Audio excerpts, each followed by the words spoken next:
시위 주최 측은 왕은 없다의 날의 목적은 그들이 불법적이고 불필요한 이웃에 대한 공격이라고 부르는 것에 반대하는 것이라고 밝혔습니다.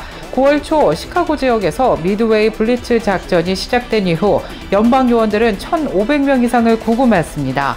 이민세관 집행국과 국경 순찰대 요원들은 시카고 지역에서 시위대에 충돌했고 때로는 최루탄과 페퍼볼을 사용하기도 했습니다. 브랜든 존슨 시카고 시장은 우리 시의 군대를 원하지 않습니다라면서 우리 시가 점령되는 것을 허용하지 않을 것이라고 말했습니다. 제이비 프리츠커 일리노이 주지사도 사람들은 오늘 우리의 헌법적 권리와 경제적 자유를 옹호하기 위해 여기에 모였으며 이것이 바로 저항의 모습이라고 밝혔습니다. MIT 대학의 고령화 실험실 에이지랩이 최근 발표한 새 보고서에 따르면 미국 내 시니어 인구 증가 속도가 매우 가파르고 있습니다. 현재 2024년 기준 65세 이상 시니어 인구는 6,120만 명으로 전체 인구의 18%를 차지하고 있습니다. 이는 전년 대비 3.1%나 늘어난 수치입니다. 이러한 급증세는 지속되면서 앞으로 25년 후인 2050년에는 시니어 인구 비율이 무려 40%까지 치솟을 것으로 예측되고 있습니다. 구체적으로는 2040년 22%로 오른 뒤 2050년에는 40%로 급등할 전망입니다. 최신 통계가 집계한 지난 5년간의 미국의 시니어 인구는 13포인트 증가했습니다. 이는 일하는 근로세대의 증가율 1.4%보다 10배 가까운 빠른 속도로 어린이들의 증가율인 1.7%를 압도하고 있는 수치입니다. 이러한 현상은 7,600만 명에 달하는 베이비 부머 세대가 계속해서 은퇴 연령에 진입하고 수명이 길어지고 있는 추세 때문으로 분석되고 있습니다. 특히 2025년 올해는 피크 65로 불리며 하루에 11,400명이나 65세가 되는 시니어 인구 진입이 가장 많은 해가 될 것으로 예상되고 있습니다. 전문가들은 시니어 인구의 폭발적인 증가와 미흡한 노후 준비가 결합되면서 미국의 사회적 부담이 미래에 더욱 가중될 것이라고 경고했습니다. 지난 18일 월스트리트 저널이 트럼프 행정부의 관세 정책 변화 조짐을 보도했습니다. 월스트리트 저널은 트럼프 대통령이 지난달 일부 품목을 상호 관세 부과 대상에서 제외하고 교육국가의 무역 협상 타결 시 농산물부터 항공기 부품까지 수백 개 품목을 관세에서 면제하기로 한 사실을 근거로 이같이 평가했습니다. 이러한 움직임의 배경에는 미국에서 생산하지 않는 제품에 대해서는 관세를 낮춰야 한다는 인식이 행정부 당국자들 사이에 자리 잡고 있다는 분석이 있습니다.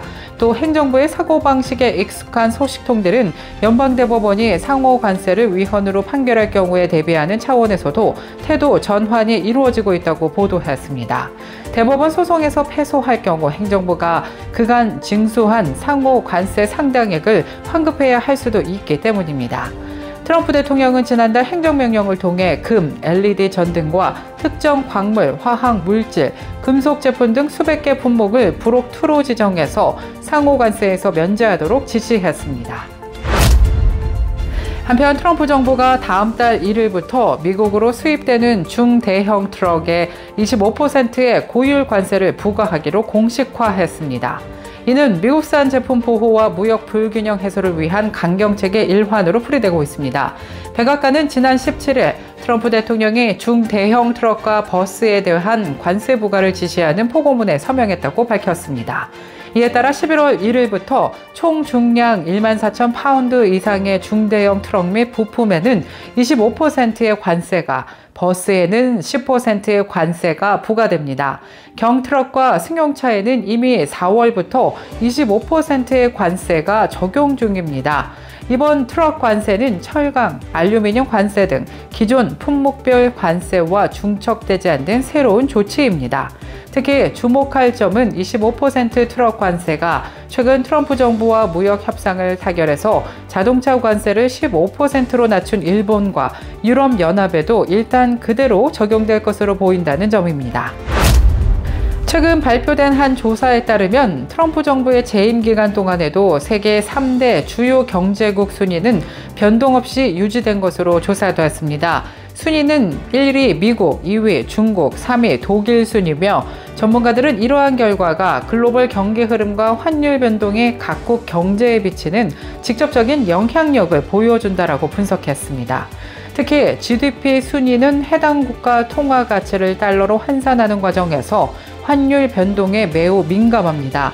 전문가들은 순위 변동이 없었다는 것은 해당 기간 동안 환율 변동이 국가 간 경제력에 근본적인 차이를 뒤집을 만큼 크지 않았거나 각국의 성장률이 이를 상쇄했음을 의미한다고 분석하고 있습니다. 결론적으로 미국, 중국, 독일의 막대한 경제적 기반이 순위를 확고히 하는 가운데 글로벌 환경과 환율이라는 외부 요인들이 미세한 영향을 주고받으며 기존 경제 질서가 유지되고 있는 것으로 평가되고 있습니다. 한편 4위는 일본, 이어 인도가 5위를 차지했습니다. 시카고를 포함해서 전자스쿠터 이용이 급증하면서 관련 부상 사고가 증가하고 있고 이에 대한 우려의 목소리가 커지고 있습니다. 미국 전역에서 전자스쿠터 관련 사고 및 부상은 급격히 증가하는 추세입니다. 공유 프로그램 도입 이후 이용자가 폭증하면서 사고 건수와 심각도가 동시에 늘어나고 있습니다.